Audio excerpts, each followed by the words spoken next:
오늘은 2015년의 마지막 주일입니다. 그리고 오늘 설교의 주제는 종말입니다. 오늘의 주제가 종말인 이유는 단지 오늘이 금년 마지막 주일이기 때문만은 아니고요. 그것이 지난 한 달 동안 우리가 함께 살펴본 내용의 결론이기 때문입니다. 지난 한 달 동안 우리는 대림절과 성탄절을 지내오며 이사야서를 중심으로 구약 성경에 담긴 주님의 오심에 대한 기대를 함께 살펴보았습니다. 그 과정에서 특히 지난 주일, 대림절 넷째 주일에 발견하게 된 것은 구약 성경의 유대인들이 기다렸던 주님의 오심이 오늘 우리 그리스도인들이 기다리는 예수의 다시 오심과 그 성격이 근본적으로 다르지 않다는 점입니다. 구약의 예언자들이 말하는 주님의 오심과 우리가 기다리는 예수의 다시 오심은 둘 다 하나님께서 이 역사에 결정적으로 개입하셔서 주님의 나라, 하나님의 나라를 이루시는 것입니다. 그것을 가리켜 우리가 종말이라 하지요. 그러니까 예수의 다시 오심이 곧 역사의 종말을 의미하듯이 유대인들이 기다렸던 주님의 오심도 사실은 개인과 역사의 종말, 즉 하나님 나라의 도래였다는 것입니다. 이것은 우리가 예수 그리스도가 누구이신지 그리고 예수께서 선포하신 복음이 무엇인지 이해하는 데 토대가 되는 중요한 사실입니다. 그럼에도 불구하고 우리가 충분히 주목해 오지 않았기 때문에 낯설게 느껴질 수 있는 사실이기도 하고요. 우리는 구약 성경의 예언자들이 기대했던 주님의 오심이 예수의 오심을 통해 성취되었다고 믿습니다. 그런데 이것은 정확히 말하자면 구약 성경의 기대가 예수의 오심을 통해 성취되고 있다고 믿는 것입니다. 주님이 오셔서 하나님 나라를 이루실 그 종말 사건이 예수의 처음 오심을 통해 이미 이루어졌지만 아직 완성된 것은 아니고 예수께서 다시 오실 때 완전히 이루어질 것이라고 말이지요.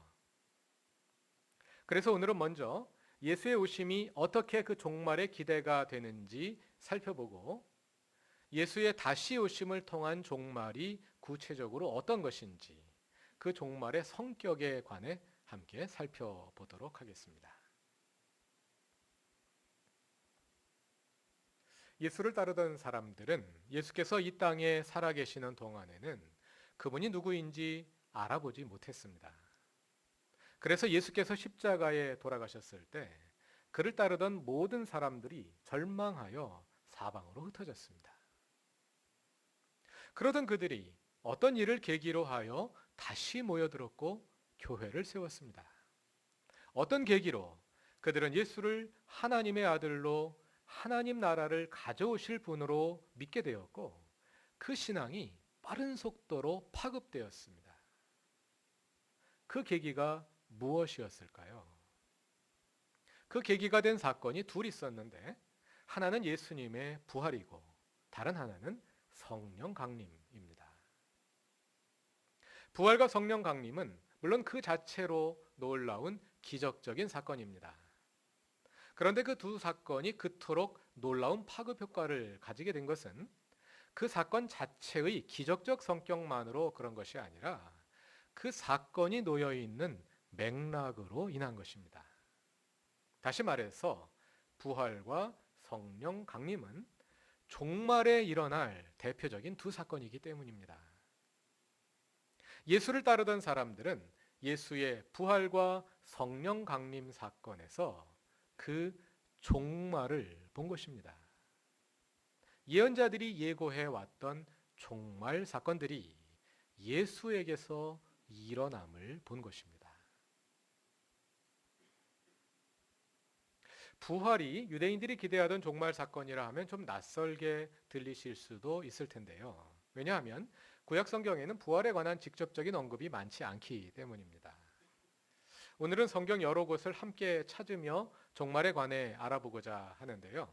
구약 성경에서 오늘 우리가 이해하는 바의 의미로 부활을 명시적으로 언급하는 본문은 다니엘서 12장 2절입니다. 다니엘은 주님의 오심과 함께 이루어질 종말에 관해 설명하는 가운데 다음과 같이 말합니다. 다니엘서 12장 2절을 다 같이 찾아서 읽어보겠습니다.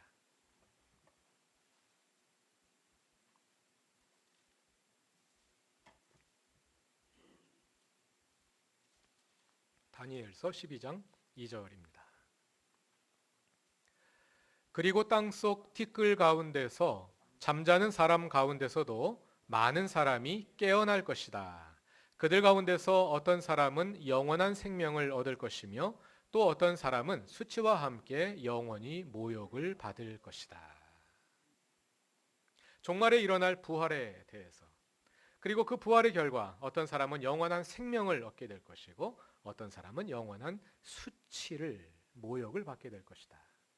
종말에 이루어질 두 운명에 대해서 설명하고 있죠. 그 외에도 이사야서 26장 19절에도 부활에 관한 언급이 나오는데요. 이사야서 24장부터 27장까지는 이사야의 묵시록이라 불리는 부분으로서 역시 주님의 오심에 관해 말하고 있는 본문입니다. 또 여러분들이 잘 알고 계시는 에스겔서 37장에는 골짜기의 마른 뼈들이 살아나는 환상이 나오지요. 이런 구절들이 구약 정경 안에서 찾아볼 수 있는 부활에 관한 언급입니다. 정경에는 많지 않습니다만 제2성전 시대에 기록된 에녹일서, 솔로몬의 지혜서, 마카비 이서 같은 외경 문헌들을 보면 종말의 희망과 심판의 맥락에서 부활에 대한 언급이 자주 나오는 것을 찾아볼 수 있습니다. 그리고 특히 그 시대 바리새인들이 강한 부활 신앙을 가지고 있었습니다. 그 문헌들을 오늘 다 찾아보기는 어렵습니다만 중요한 것은 유대인들의 기대 속에서 부활은 종말에 일어날 사건이라는 점입니다. 부활은 종말 사건인데 그 일이 예수에게서 일어난 것입니다. 그래서 그를 따르던 사람들은 그 부활을 경험하고서 그분이 마지막 날에 오실 그 주님, 이 땅에 하나님 나라를 가져오실 그 주님이심을 알아보게 된 것이지요. 종말의 표징으로 해석된 또 다른 사건은 성령 강림입니다. 다 같이 사도행전 2장 17절을 찾아보겠습니다.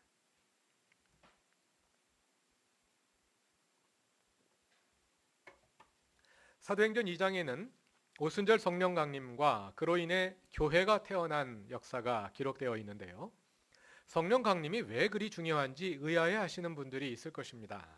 성령 강림이 중요한 이유는 그것이 종말에 일어날 사건이기 때문입니다. 오순절의 제자들이 성령을 받아 서로 다른 방언으로 말하는 신기한 현상이 일어났을 때 그것을 본 사람들은 이게 무슨 일인지 당황해했고 그 가운데는 저 사람들이 술에 취해서 이상한 행동을 한다고 조롱하는 사람들도 있었습니다. 그러자 14절에서 베드로가 11사도와 함께 일어나서 그 사건의 의미가 무엇인지 설명을 하는데요. 그러는 가운데 17절부터 21절에서 베드로는 구약의 요엘서를 인용하여 말합니다. 다 같이 17절부터 21절까지를 함께 읽어보겠습니다. 하나님께서 말씀하신다. 마지막 날에 나는 내 영을 모든 사람에게 부어주겠다. 너희의 아들들과 너희의 딸들은 예언을 하고 너희의 젊은이들은 환상을 보고 너희의 늙은이들은 꿈을 꿀 것이다. 그 날에 나는 내 영을 내 남종들과 내 여종들에게도 부어주겠으니 그들도 예언을 할 것이다. 또 나는 위로 하늘에 놀라운 일을 나타내고 아래로 땅에 징조를 나타낼 것이니 곧 피와 불과 자욱한 연기이다. 주님의 크고 영화로운 날이 오기 전에 해는 변해서 어두움이 되고 다른 별에서 피가 될 것이다. 그러나 주님의 이름을 부르는 사람은 구원을 얻을 것이다. 17절에는 마지막 날이라는 말이 나오고요. 또 20절을 보면 주님의 크고 영화로운 날이라는 말이 나오지요. 주님의 크고 영화로운 날, 주님의 날은 마지막 날을 가리키는 또 다른 표현입니다. 주님의 날, 여호와의 날은 구약 성경의 예언자들, 특히 이사야, 에스겔, 호세아, 요엘, 아모스, 스바냐, 스가랴, 말라기 등에서 나타나는 개념인데요. 주님께서 오시는 날이 곧 주님의 날입니다. 요엘서 2장 28절부터 32절은 그 마지막 날에 일어날 일들 가운데 하나로 모든 사람에게 주의 영이 부어질 것이라 예고했습니다. 사도행전은 오순절 성령 강림이 바로 그 요엘서가 예고한 종말의 현상이라고 설명하고 있는 것입니다. 그런데 여기서 이 마지막 날, 종말이라는 표현에 대해서 다시 생각해 볼 필요가 있습니다. 이 말이 그동안 우리에게 많은 오해를 자아내 왔기 때문입니다. 마지막 날이라 하니 한마디로 모든 것이 다 끝나는 날이라고 생각하게 되는 것이죠. 그러한 오해를 강화하는 것이 성경의 종말 예고에 나오는 파괴의 이미지들입니다.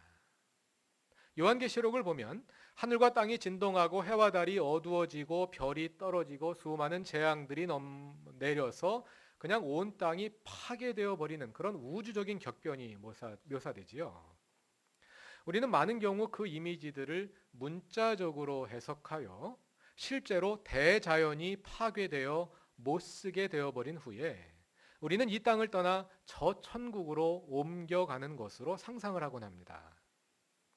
많은 사람들은 거기에 핵전쟁의 이미지를 더하곤 하지요. 핵전쟁이 일어나 지구가 파괴되어 산산이 부서져 없어져 버리거나 아니면 완전히 폐허가 되어버리는 모습을 상상하는 것입니다. 요즘에는 이것의 과학적인 버전도 나왔습니다. 지구가 다 폐허가 되어버린 다음에 우주선을 타고 다른 별로 날아가는 것이죠. 그러나 계시록의 파괴의 이미지들을 그렇게 문자적으로 해석하면 안 됩니다. 계시록에 담긴 여러 은유들은 이 땅 위에 파라오의 질서가 무너지고 하나님의 나라가 새로 세워짐으로 인해 일어나게 될 여러 가지 과격한 변화들을 상징적으로 묘사하는 것입니다. 그것을 잘 보여줄 수 있는 사례가 오늘의 본문인 학개서 2장 20절부터 22절까지입니다.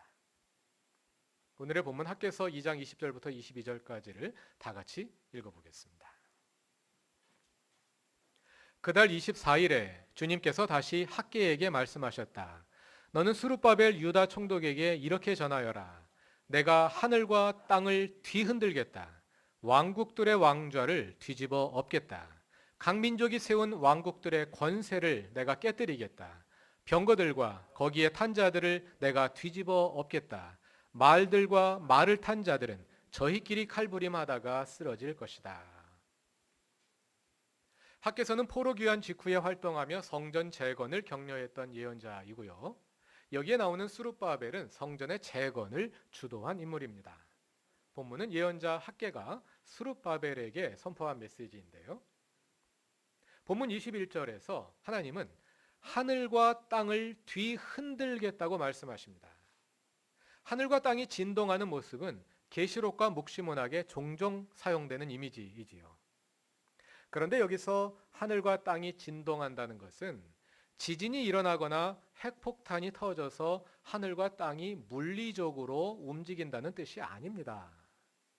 하늘과 땅이 진동한다는 것은 22절에 나오는 대로 하나님께서 왕국들의 왕좌를 뒤집어 엎으시고 새로운 하나님의 통치를 시작하시는 것을 그렇게 은유적으로 표현한 것입니다. 우리도 가끔 감당하기 힘들 만큼 큰 일이 일어났을 때 천지가 개벽했다 하는 말을 하지 않습니까? 천지개벽이란 하늘과 땅이 처음 열렸다는 뜻인데요. 그 말이 상징적으로 비유로 사용되는 것이죠. 새로운 통치자들이 쫓겨나고 하나님께서 다스리시니 그야말로 천지가 개벽하는 것입니다. 그런데 이러한 은유들이 계시록과 같은 묵시문학에서는 더 복잡하고 세밀한 그림으로 발전합니다. 그러나 더 복잡하고 판타스틱해졌을 뿐 그 그림이 의도하는 바는 같습니다. 이 세대가 끝나고 파라오의 질서의 통치가 끝나고 하나님의 나라가 시작되는 대격변을 그렇게 묘사한 것입니다. 그와 비슷한 사례를 요엘서 2장에서도 찾아볼 수 있습니다. 요엘서는 제가 가진 성경의 1284쪽부터 시작되고요. 구약 성경에서 에스겔, 다니엘, 호세아 다음이 요엘서입니다. 그리고 요엘서 다음에는 아모스, 오바댜, 요나서가 이어집니다. 아까 요엘서 2장 28절 이하가 사도행전 2장에 인용된 것을 보았는데요. 같은 요엘서 2장 1절 이하에는 메뚜기의 재앙이 묘사됩니다. 메뚜기 떼가 온 하늘을 덮어 하늘이 어두워지고 땅에 있는 모든 것을 남김없이 먹어치워 황폐화시킵니다. 실제로 메뚜기의 재앙을 겪어본 사람들에게 그것은 종말이 따로 없을 만큼 엄청난 두려움으로 경험되었을 것입니다. 그 내용이 11절까지 이어지는데요. 요엘서 2장 10절과 11절을 다 같이 읽어봅시다. 전진할 때에는 땅이 진동하고 온 하늘이 흔들린다. 해와 달이 어두워지고 별들이 빛을 잃는다. 주님께서 큰 음성으로 당신의 군대를 지휘하신다. 병력은 헤아릴 수 없이 많고 명령을 따르는 군대는 막강하다. 주님의 날은 놀라운 날, 가장 무서운 날이다. 누가 감히 그 날을 견디어낼까? 엄청난 수의 메뚜기 떼가 날개를 치며 날아와 곡식들을 갉아먹기 시작하면 땅이 진동하고 온 하늘이 흔들리는 것처럼 느껴지지 않겠습니까? 그리고 그 메뚜기 떼가 하늘을 쫙 덮고 있어서 해와 달이 어두워지고 별들이 빛을 잃은 것처럼 보일 것입니다. 해와 달과 별들의 실제로 무슨 일이 일어나는 것이 아닙니다. 이 메뚜기의 재앙이 요한계시록 9장의 5째 나팔 재앙으로 나오는데요. 하늘과 땅이 진동하는 그 그림이 계시록에서 더 상세하고 복잡한 그림으로 발전하듯이 메뚜기 재앙의 이미지, 그리고 해와 달이 어두워지고 별들이 빛을 잃는 그림이 같은 방식으로 더 복잡하고 더 세밀하게 발전하여 계시록에서 하나의 우주적인 이미지로 그려집니다. 그러나 방금 살펴본 두 그림에서처럼 하늘과 땅, 해와 달과 별들이라는 자연의 그림들이 사용되고 있지만 실제로 하나님께서 그 자연의 그림을 통해 표현하고자 하는 것은, 그 은유를 통해, 그 비유를 통해 표현하고자 하는 것은 자연의 변화가 아니라 역사 속에서 일어나는, 사람들 사이에서 일어나는 격변입니다. 그것을 그렇게 그리고 있는 것입니다. 그 그림들을 통해 보여주고자 하는 것은 자연의 파괴가 아니라 역사의 변화입니다. 파라오의 질서가 무너지고 하나님의 나라가 시작되는 것이지요. 하나님은 마지막 날에 자연을 파괴하지 않으십니다. 그분이 창조하시고 아름답다 하셨던 그 지구를 도대체 왜 파괴해서 산산조각 내버리신다는 겁니까?